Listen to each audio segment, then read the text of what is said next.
The morning sky above New York City changed forever when the ships appeared. Maria Santos was drinking her third cup of coffee in the United Nations building when her assistant burst through the door. The young man's face was pale, his hands shaking, as he held up his tablet. "Secretary General, you need to see this right now." Maria looked at the screen and nearly dropped her coffee. Massive ships hung in the sky like floating cities. Their surfaces gleamed silver and gold, covered in patterns. That hurt to look at directly. The ships were beautiful and terrifying at the same time. Similar reports flooded in from around the world. London, Tokyo, Moscow, Cairo, every major city had these alien vessels hovering above them. The ships did nothing threatening.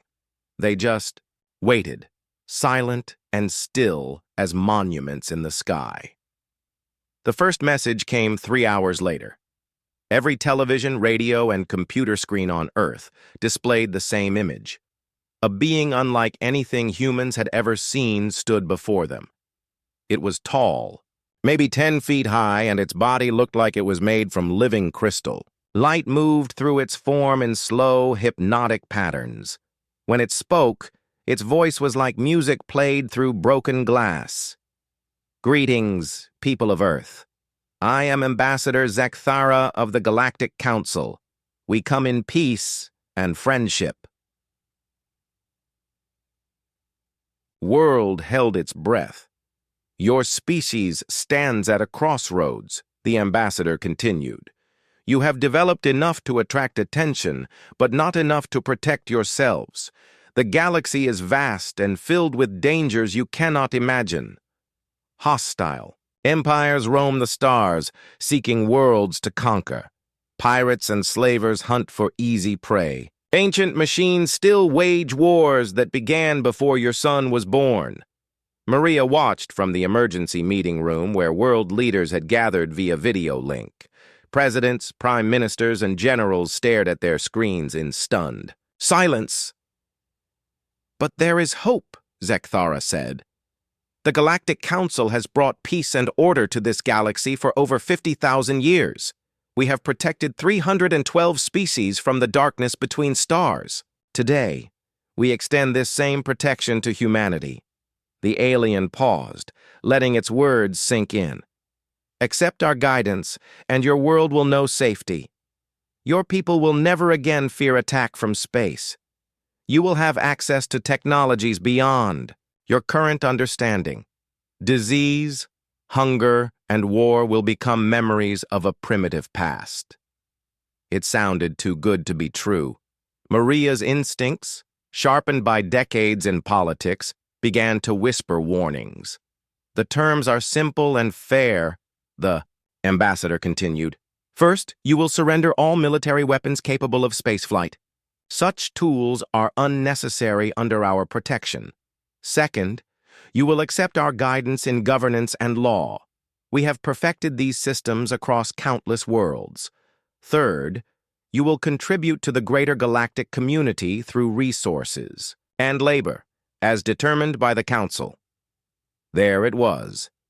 The catch. "You have 72 of your hours to consider our offer. Choose wisely.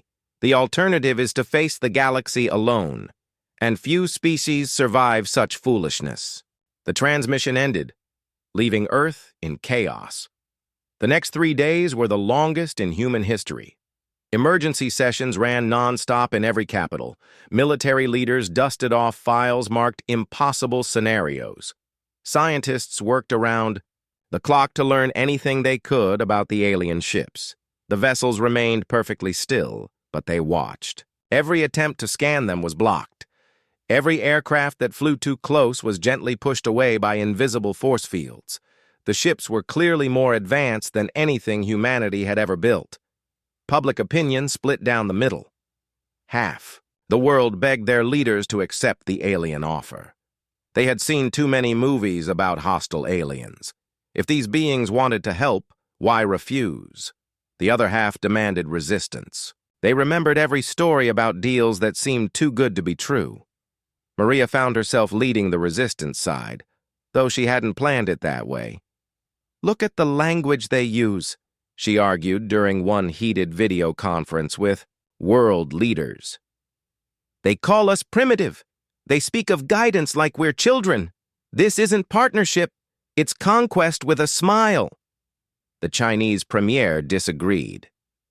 Secretary General, we cannot fight beings who cross between stars. If they wanted to destroy us, we would already be dead. Perhaps acceptance is wisdom, not surrender. And what happens to human freedom? Asked the American president. What happens to our right to choose our own path? What path leads through death? Replied the British Prime Minister. These aliens offer us survival. How can we refuse that? For the sake of pride? The debates raged for 3 days. Military advisors presented classified reports about Earth's true defensive capabilities. The information was more encouraging than most world leaders had expected, but still sobering when compared to technology that could cross the galaxy. On the final day, as the deadline approached, Maria stood before the United Nations General Assembly. Representatives from every nation on Earth filled the Great Hall, their faces tense with the weight of their decision. We have heard the Galactic Council's offer, Maria began, her voice steady despite the magnitude of the moment. They promise us safety in exchange for our freedom.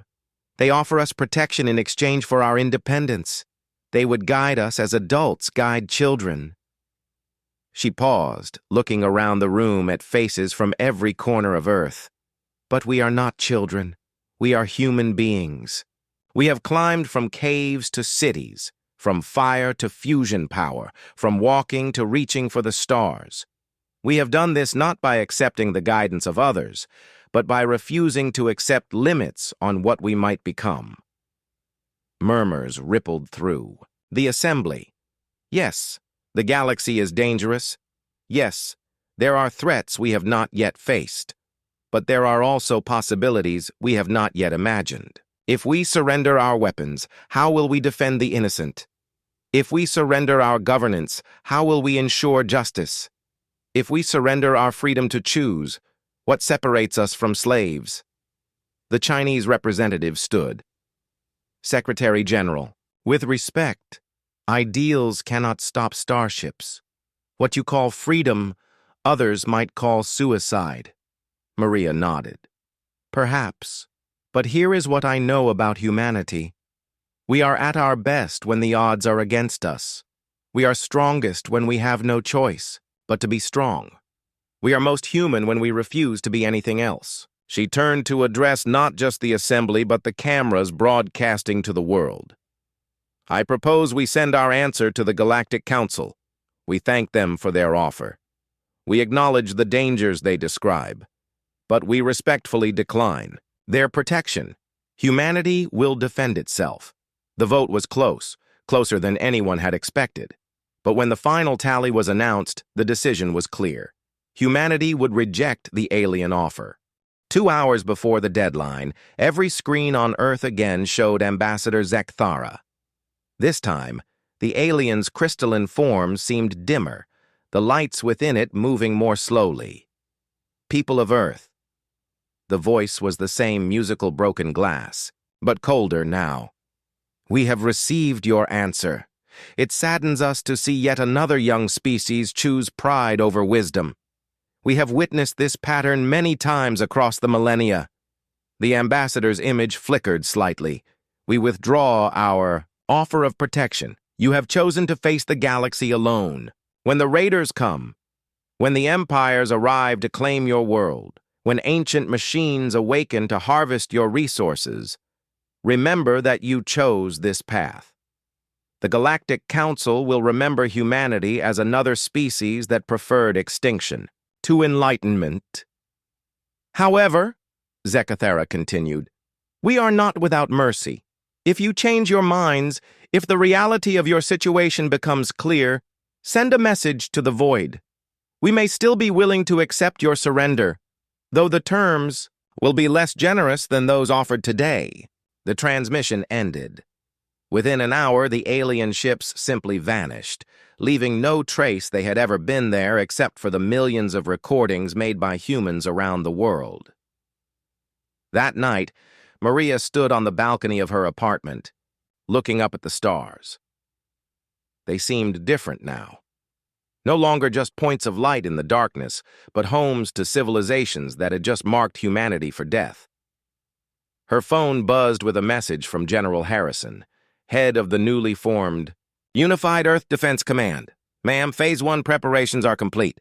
We're ready to begin Phase 2 whenever you give the word. Maria smiled for the first time in 3 days. The aliens thought they knew humanity. They thought humans were just another primitive species, ruled by pride and ignorance. They had no idea what they had just awakened. She typed her reply.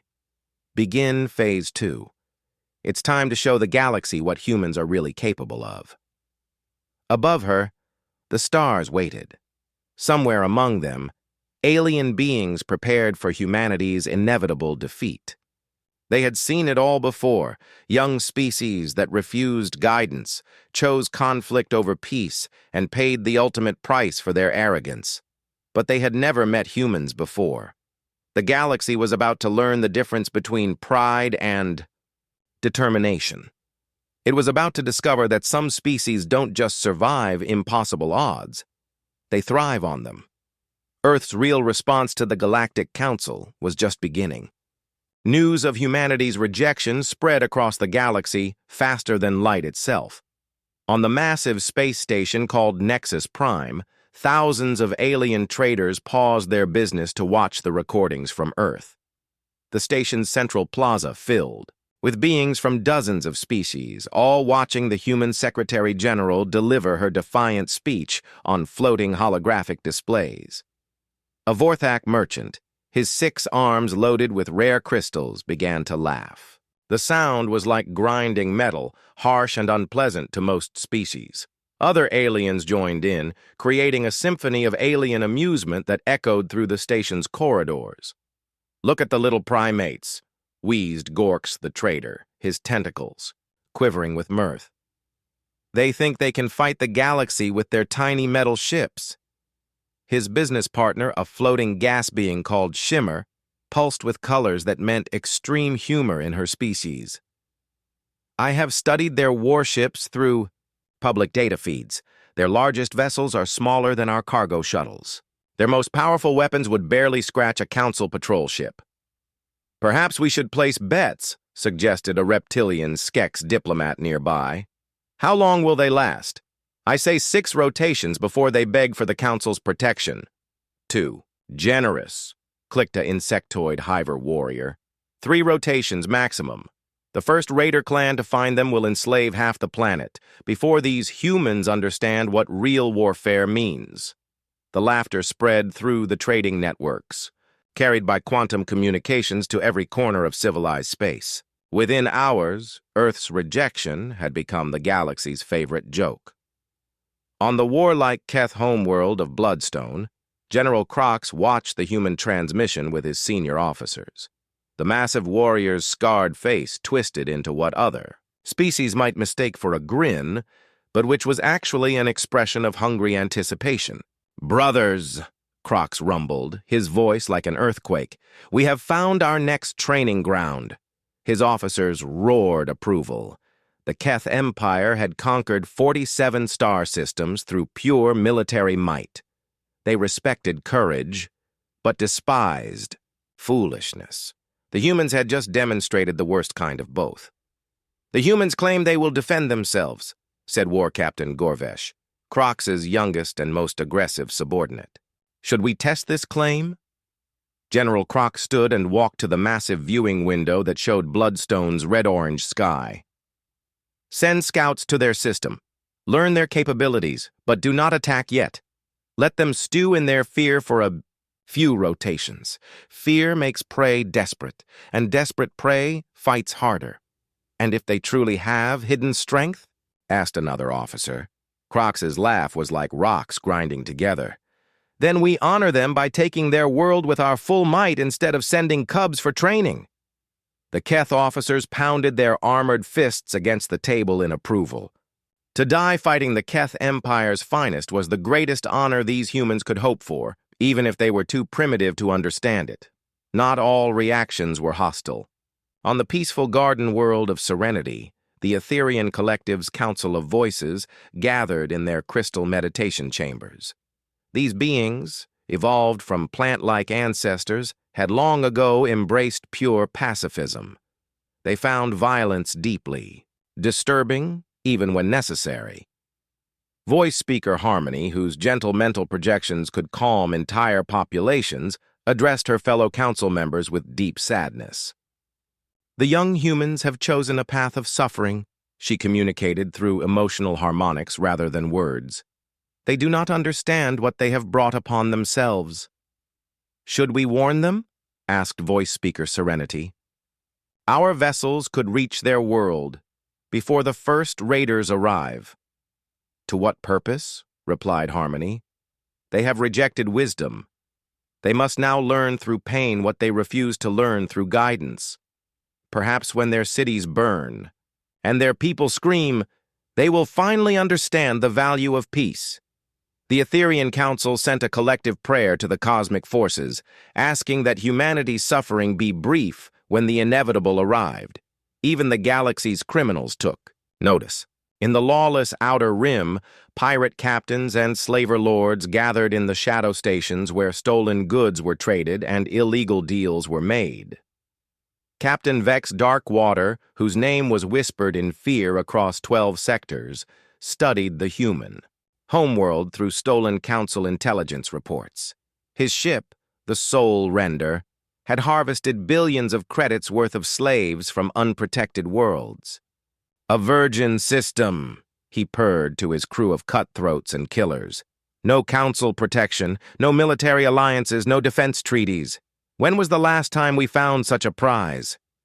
His first mate, a cyborg called Ironjaw, nodded eagerly. The population readings show over 7 billion potential slaves, Captain. Even after the usual losses during harvest, we could retire on the profits. Not yet, Vex cautioned. Let the Empire and the Raiders have their fun first.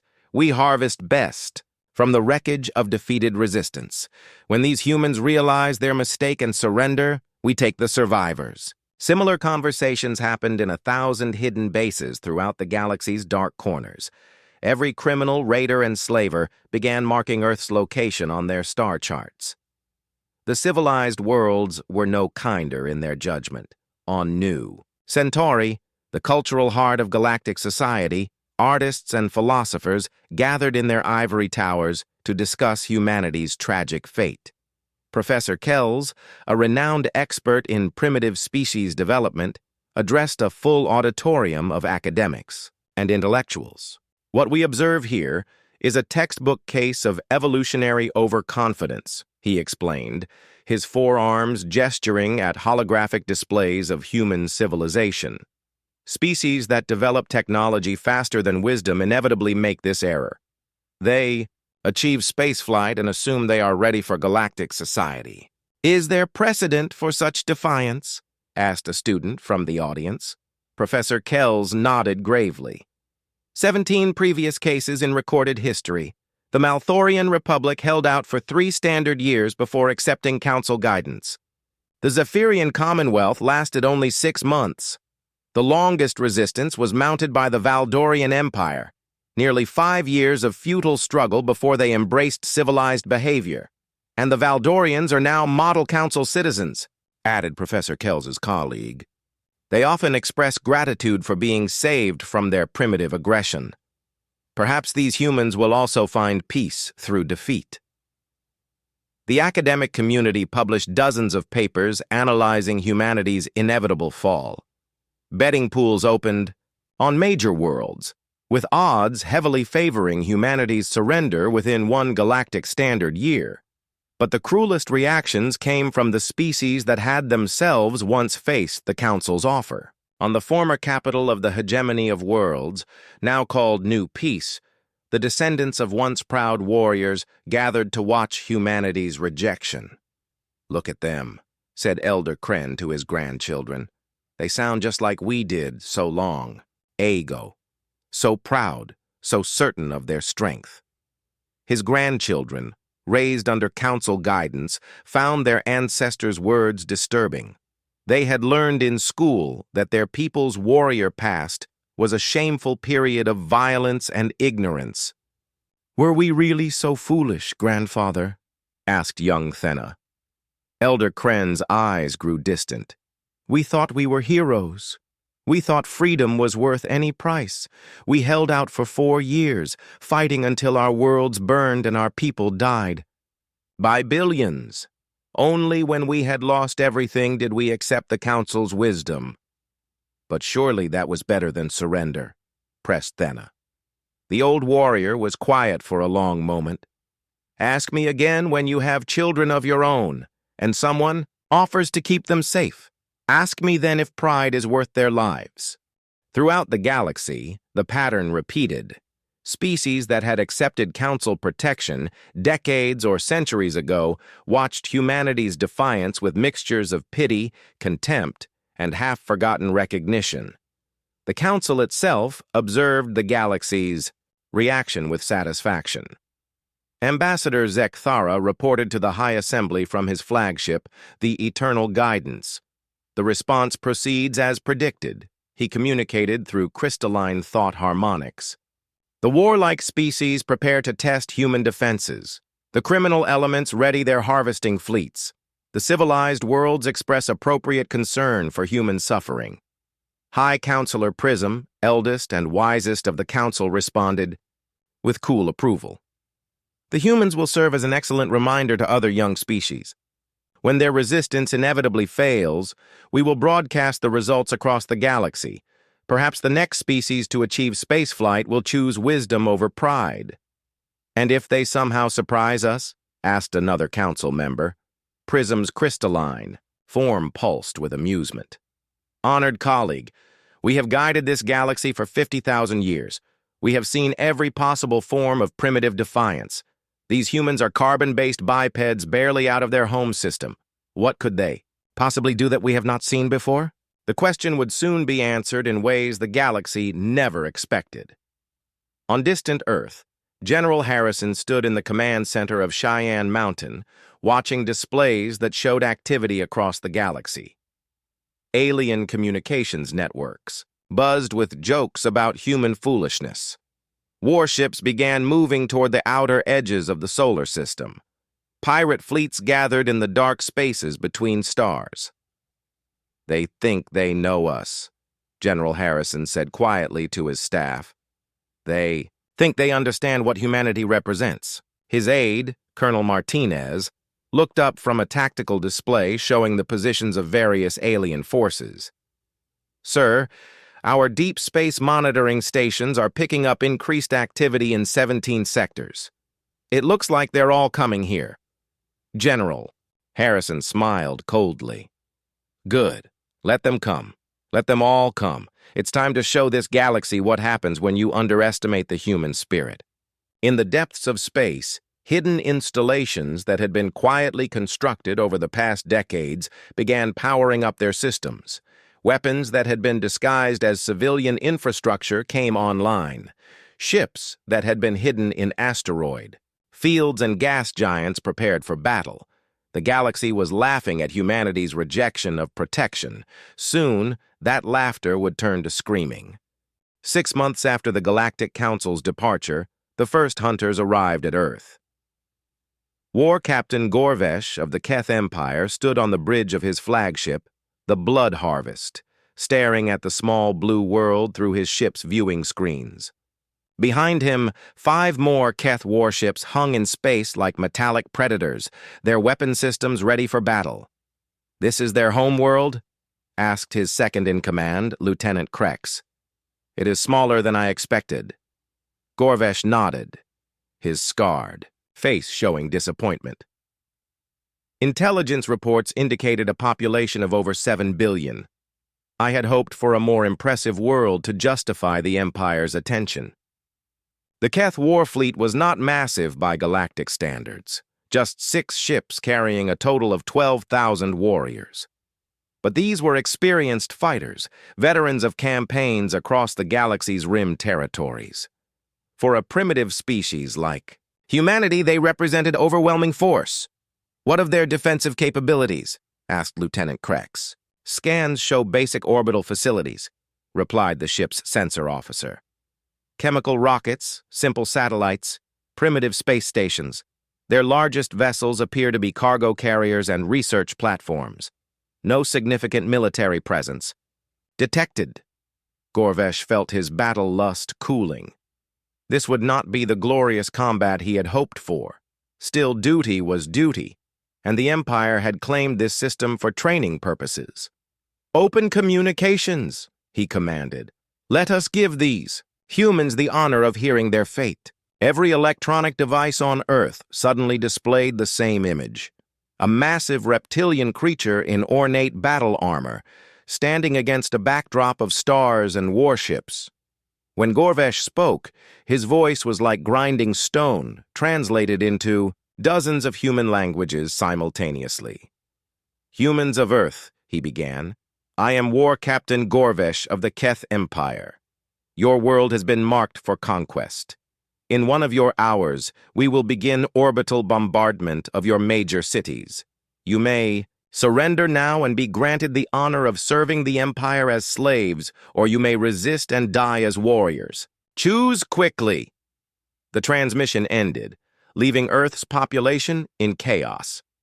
Emergency broadcasts filled every channel as governments struggled to coordinate a response. In the command centers scattered across the globe, military leaders waited for orders that would determine humanity's fate. On the Keth flagship, Gorvesh settled back to wait. In his experience, most species chose surrender. The few that chose resistance rarely lasted more than a few minutes against Empire firepower. The response came exactly 1 hour later, broadcast on all frequencies from somewhere on the planet's surface. A human female in military uniform appeared on Gorvesh's communication screens.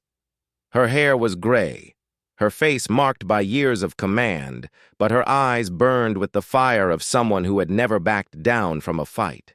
"This is Admiral Chen Wei of the United Earth Defense Force," she said calmly. "War Captain Gorvesh, you have entered human space without permission.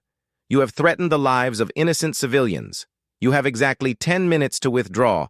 Your ship's beyond the orbit of Pluto, or we will consider your actions an act of war." Gorvesh stared at the screen in amazement, then began to laugh. His officers joined in, their harsh voices echoing through the ship's corridors. "Did you hear that?" Gorvesh wheezed between laughs. "They give us orders. They threaten us with war. These primitives think they can intimidate the Keth Empire." Lieutenant Krex wiped tears from his eyes. "Should we inform them of their mistake, Captain?" "Oh, yes," Gorvesh replied. "Let us show them what real warfare looks like. All ships, prepare for orbital bombardment. Target the largest population centers first." The Keth warships powered up their main weapons, energies building to levels that could crack continents. Across the fleet, warriors prepared for the easy victory that would follow the planet's surrender. But something was wrong. "Captain," called the sensor officer, his voice suddenly tense. "I'm reading massive energy spikes throughout the system. Multiple contacts are powering up systems I hadn't detected before." "What kind of systems?" Gorvesh demanded. "Unknown, sir. The energy signatures are unusual, and there are a lot of them." Before Gorvesh could respond, space around the Keth fleet began to change. What had appeared to be empty vacuums suddenly flickered, and then massive shapes materialized out of nothing. Defense platforms the size of space stations, their surfaces covered in weapon arrays that made the Keth warships look like toys. "Cloaking technology," whispered Lieutenant Krex. "But the energy requirements for hiding something that large—" More shapes appeared. Sleek human warships, their designs unlike anything in the galactic databases. Instead of the bulky, heavily armored vessels most species favored, these ships were built for speed and precision. They moved like dancers through space, taking up positions around the Keth fleet with predatory grace. "How many ships are there?" Gorvesh demanded. The sensor officer's hands shook as he worked his controls. 200. No, 300. "Captain, contacts are still appearing. They're coming from everywhere. Behind the moon, from inside the asteroid belt, from the outer planets. It's like they've turned their entire system into a fortress." Admiral Chen Wei's voice filled the Keth command bridge once more. "War Captain. Gorvesh, your 10 minutes are up. Since you chose to ignore our warning, let me introduce you to the true nature of human hospitality." The first human weapons fired before Gorvesh could give the order to retreat. They were not energy beams or plasma bolts like most galactic powers used. Instead, solid projectiles accelerated to incredible speeds, slammed into the Keth shields. But these were not simple kinetic weapons. Each projectile was a marvel of human engineering, designed to penetrate energy barriers and deliver payloads of exotic matter that disrupted the fundamental forces holding atoms together. The Keth ship, Bone Crusher, died first, its shields collapsing under the impact of a single human torpedo. The projectile punched through the hull like it was paper and then detonated inside the ship's reactor core. The explosion was visible from Earth's surface. "Return fire!" Gorvesh roared. "All ships, return fire!" The Keth weapons were powerful, enough to boil oceans and crack moons. They had never failed to destroy any target they were fired at. But as the energy beams lanced out toward the human ships, something impossible happened. The human vessels simply weren't there anymore.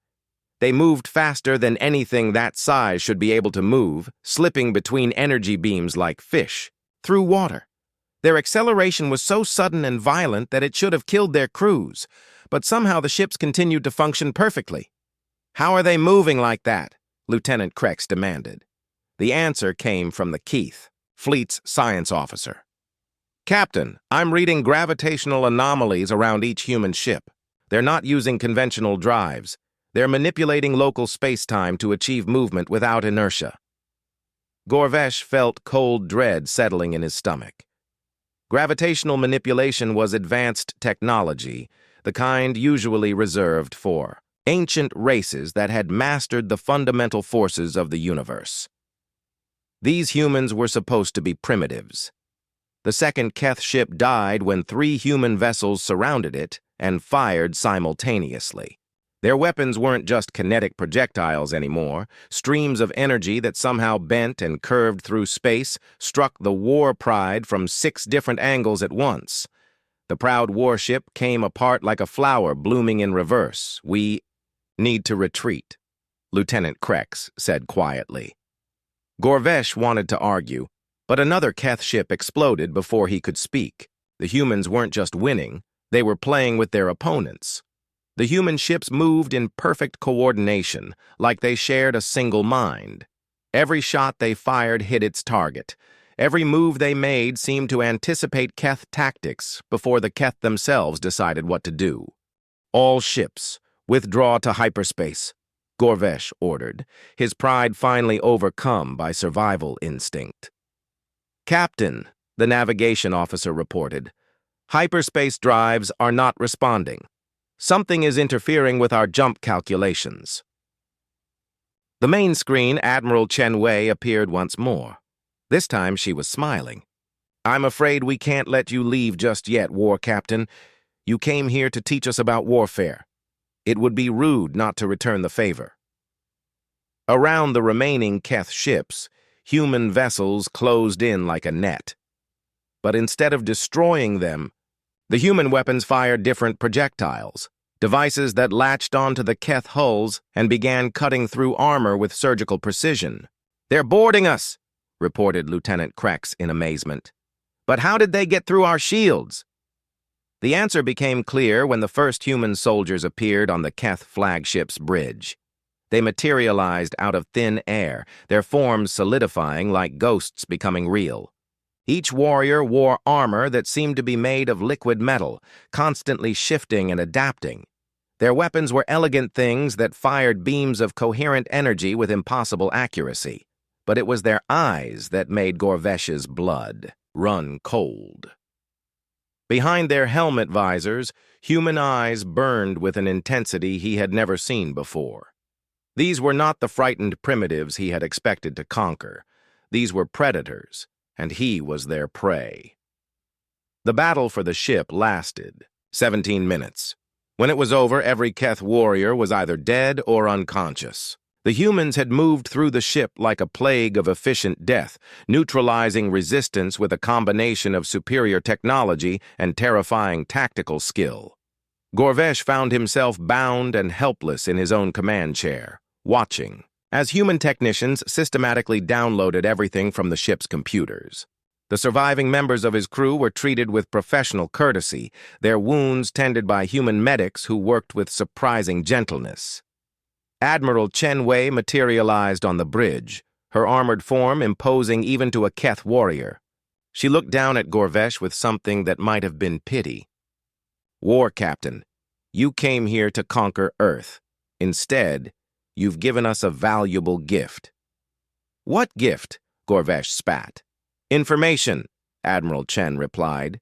"Your ship's databases contain detailed intelligence about the Keth Empire, the Galactic Council, and dozens of other powers.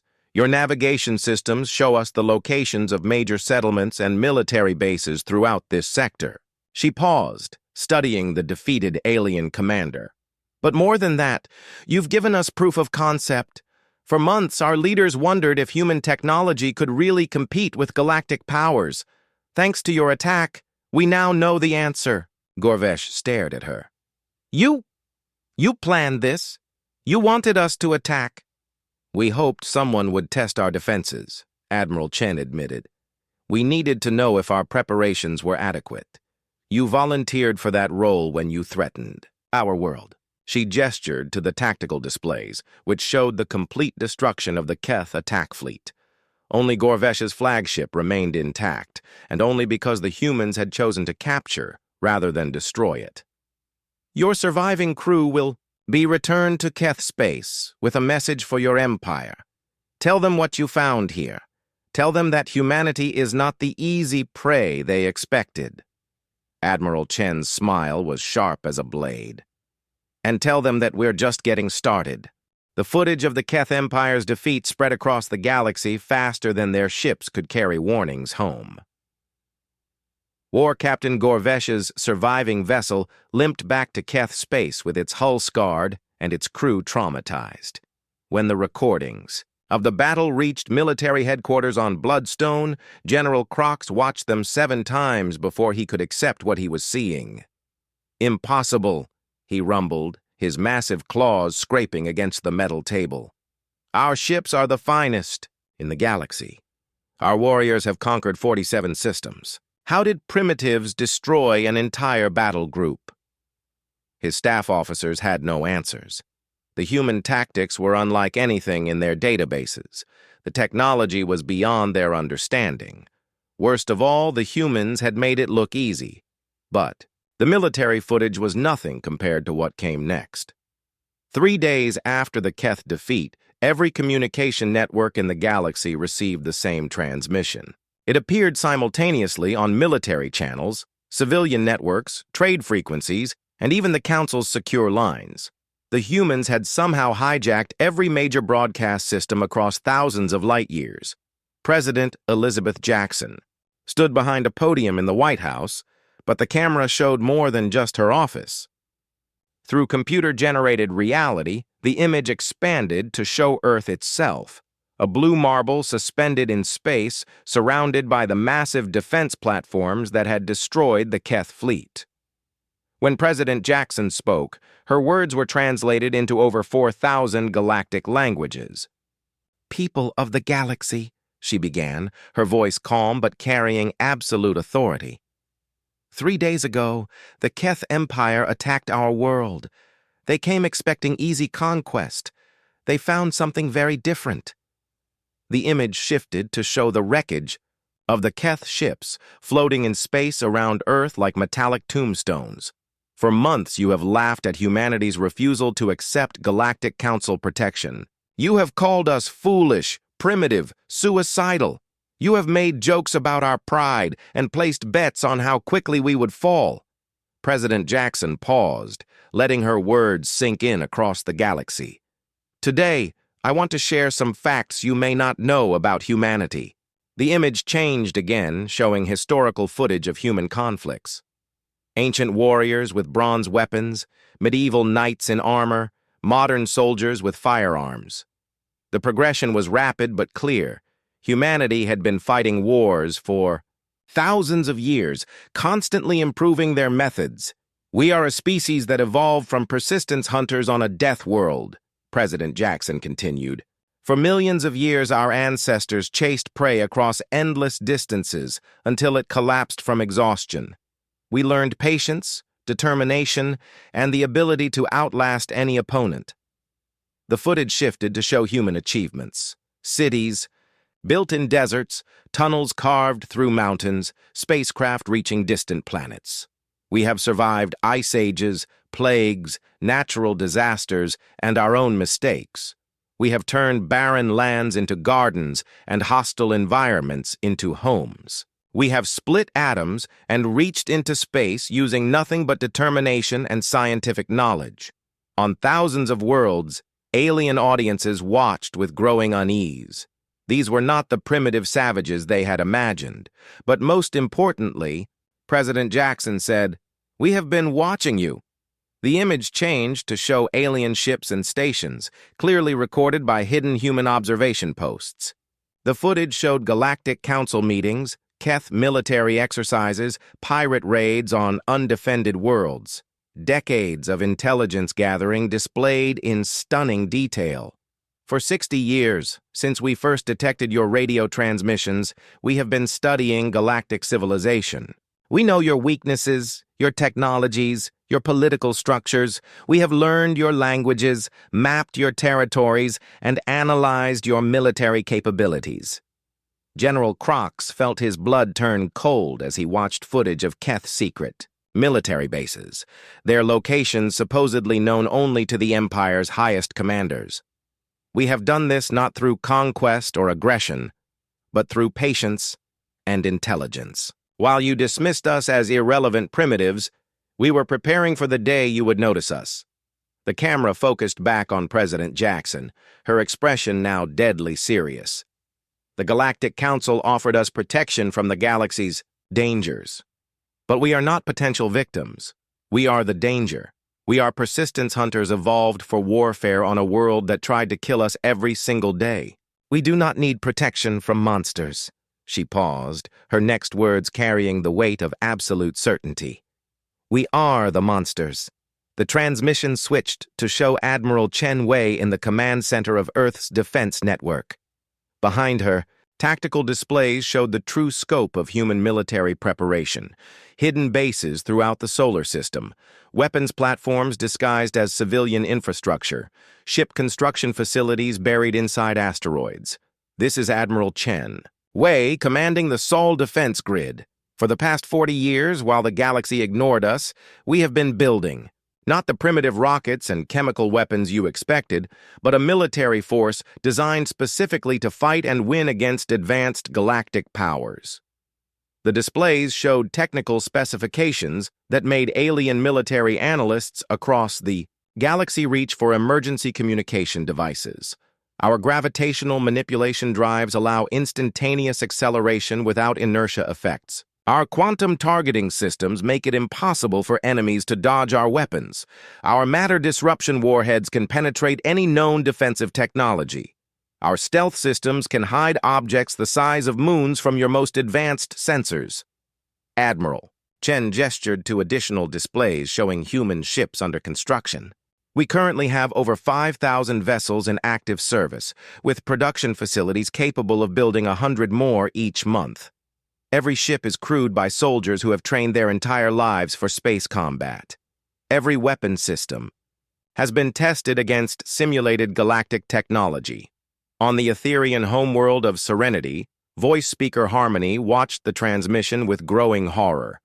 The peaceful plant beings had believed all violence could be avoided through understanding and compassion. The humans were describing themselves as purpose-built killers. But, Admiral Chen continued, we are not interested in conquest for its own sake. We are interested in freedom, ours and that of any species tired of being protected by the Galactic Council. The image changed to show 3 small alien vessels approaching Earth's outer defenses. These ships bore the markings of the Zephyrian Commonwealth, one of the first species to accept Council guidance centuries ago. 2 hours ago, representatives of 3 minor species requested meetings with human diplomats. They have lived under Council rule for generations, contributing their resources and labor to support a system that treats them as children incapable of self-governance. President Jackson returned to the screen. To those species and any others who desire true freedom, humanity extends an offer of alliance. We will share our technology, our military expertise, and our commitment to independence with any people willing to stand up for their right to choose their own destiny. To the Galactic Council, we say this: your age of unchallenged authority is ending. You may have guided this galaxy for 50,000 years, but you have never faced opposition from humans. We suggest you consider new approaches to diplomacy. To the criminal empires, raider clans, and pirate fleets currently moving toward our space, we welcome you to try your luck. Our defense grid can always use target practice. The transmission began to wind down, but President Jackson had one final message. To every species watching this broadcast, you have a choice to make. You can continue accepting protection from those who treat you as inferiors, contributing your wealth and freedom to maintain their power. Or you can choose to stand with humanity as equals, free to determine your own fate. She smiled, and for the first time, it carried warmth instead of steel. We know this galaxy contains countless species capable of greatness. We have watched you create art, music, literature, and scientific wonders that inspire us. You are not children who need guidance. You are not primitives who need civilization. You are people who deserve the chance to reach your full potential. The age of protection is ending. The age of partnership begins now. The transmission ended, leaving the galaxy in stunned silence. On Nexus Prime, the trading station where aliens had laughed at humanity's defiance, merchants and diplomats stared at blank screens in shock. The jokes had died in their throats, replaced by frantic calculations about what human military power meant for galactic trade routes. In the Keth Empire, General Crox called an emergency meeting of the High Command. For the first time in the Empire's history, they faced an enemy that had defeated them through superior technology rather than brute force. Military strategists worked through the night, trying to find weaknesses in human defenses that might not exist. The Galactic Council's High Assembly convened in emergency session aboard their capital ship, Eternal Guidance. For 50,000 years, they had maintained order through a combination of superior technology and political manipulation. Now they faced a species that had apparently surpassed them in both areas. High Counselor Prism's crystalline form pulsed with confused patterns of light as he addressed his fellow council members. "How is this possible?" he demanded. "Our surveillance networks detected no significant military construction in the human system. Our intelligence indicated primitive chemical rockets and basic nuclear weapons." Ambassador Zekathara, recently returned from his failed diplomatic mission to Earth, flickered with embarrassment. "The humans must have been using some form of advanced concealment technology," he admitted. "Their true capabilities were hidden from our sensors." "But where did they acquire such technology?" asked another council member. "They were isolated, with no contact with galactic civilization." The answer was disturbing. Humanity had developed advanced technology independently, without guidance or assistance. This contradicted everything the Council believed about species development. "What do we do?" asked the youngest council member. For the first time in millennia, the Galactic Council had no easy answer. But across the galaxy, others were finding their answers quickly. On dozens of worlds, species that had lived under Council protection for generations began to whisper about human offers of alliance. Freedom, the humans had said. Partnership as equals rather than submission as inferiors. The word spread like wildfire through the galaxy's communication networks, carried by quantum transmissions and hyperspace couriers. Freedom. It was a concept the galaxy had almost forgotten.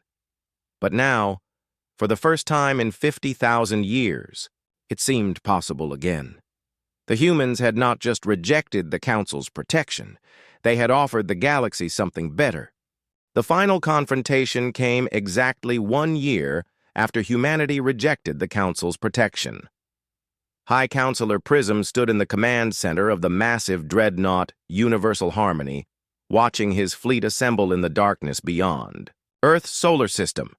10,000 ships from 12 different Council species had answered the call. It was the largest military force assembled in galactic history. Status report, Prism commanded, his crystalline form pulsing with determined light patterns. Fleet Admiral Zorn, a heavily armored Catharan war leader, consulted his tactical displays. All Council fleets are in position, High Counselor. We have overwhelming numerical superiority. Even if human technology is advanced, they cannot match the combined might of 12 civilizations. Around them, the command bridge bustled with activity as beings from across the galaxy coordinated the assault on humanity's homeworld. This was not just about defeating a rebellious species anymore. 300 worlds had declared independence from Council protection in the past year. Inspired by humanity's example, the galaxy was falling into chaos. The humans have corrupted everything we built, Prism said quietly. 50,000 years of peace and order, destroyed by primitives who refuse to accept guidance. They will not refuse much longer, Admiral, Zorn replied. Once Earth burns, the other rebels will see the futility of resistance.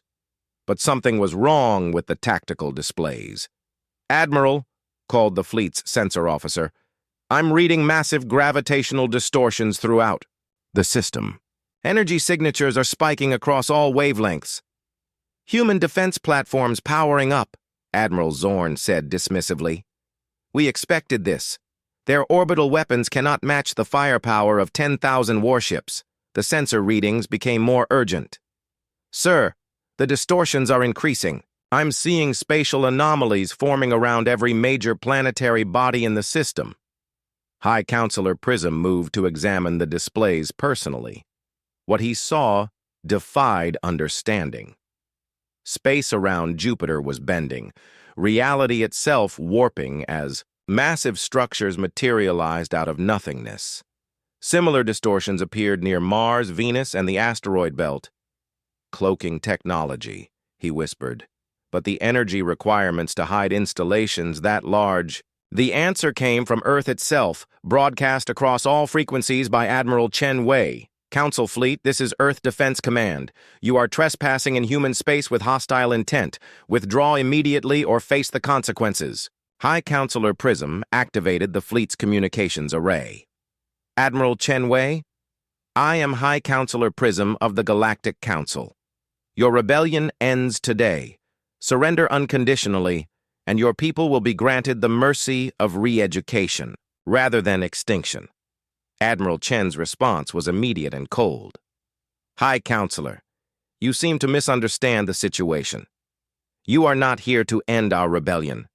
You are here to witness the end of yours. Before Prism could respond, space around the Council fleet began to change. Human ships appeared from everywhere at once.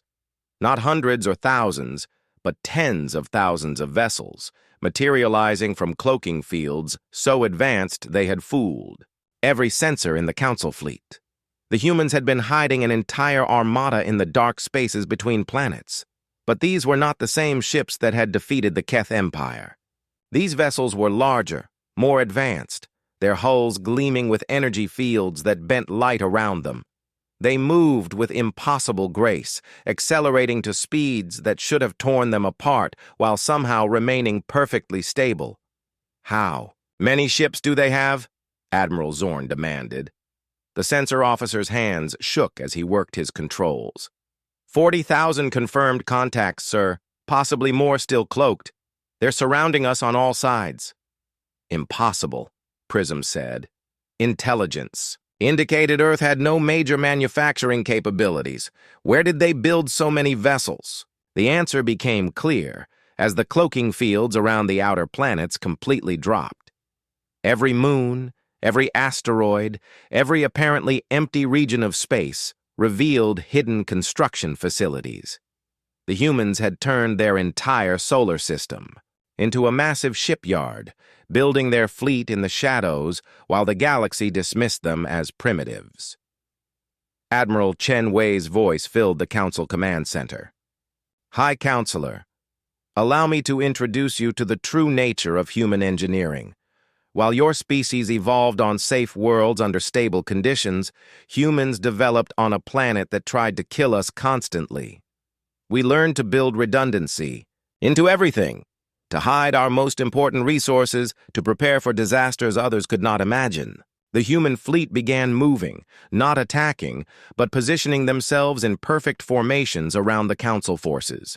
Every human ship moved in precise coordination with its neighbors, as if the entire fleet shared a single mind. For the past year, Admiral Chen continued, while your species debated how to respond to our defiance, we have been building. Every human world, every space station, every hidden asteroid base has been producing ships, weapons, and defensive systems specifically, designed to fight galactic powers. The tactical displays showed the true scope of human preparation. The Council fleet, massive as it was, found itself completely surrounded by human forces that outnumbered them 4-1. We have also been busy in other ways, Admiral Chen said, her voice carrying a note of satisfaction. Perhaps you should check your communications with the homeworld fleets. High Counselor Prism activated emergency channels to contact Council military bases throughout the galaxy. What he found made his crystalline form flicker with panic. Council Base Omega-7 is under attack, came a desperate voice from the outer rim. Human ships appeared from nowhere. Our defenses are falling. Similar reports flooded in from across the galaxy. Human strike forces had simultaneously attacked Council installations on dozens of worlds, targeting military bases, communication, hubs, and government centers with surgical precision. How is this possible? Prism demanded. Earth is here. Your entire fleet is here. Admiral Chen's laughter was like ice breaking. High Counselor, did you really think we would stake humanity's future on a single world?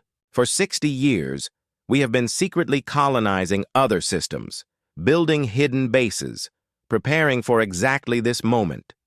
The displays showed the truth that made Prism's worst fears seem optimistic. Human settlements existed throughout the galaxy, concealed bases that had been established through advanced stealth technology and careful planning. While the Council believed humanity was confined to Earth, humans had actually spread across hundreds of worlds. Meet the real human race, Admiral Chen said. We are not primitives huddling on a single planet. We are persistence hunters spread across the galaxy, and you have walked into our trap. The attack began without warning. Human weapons were unlike anything the Council had faced. Instead of simple energy beams or kinetic projectiles, they fired exotic matter that unraveled the fundamental forces holding enemy ships together. Council vessels that had withstood everything the galaxy could throw at them simply came apart at the molecular level.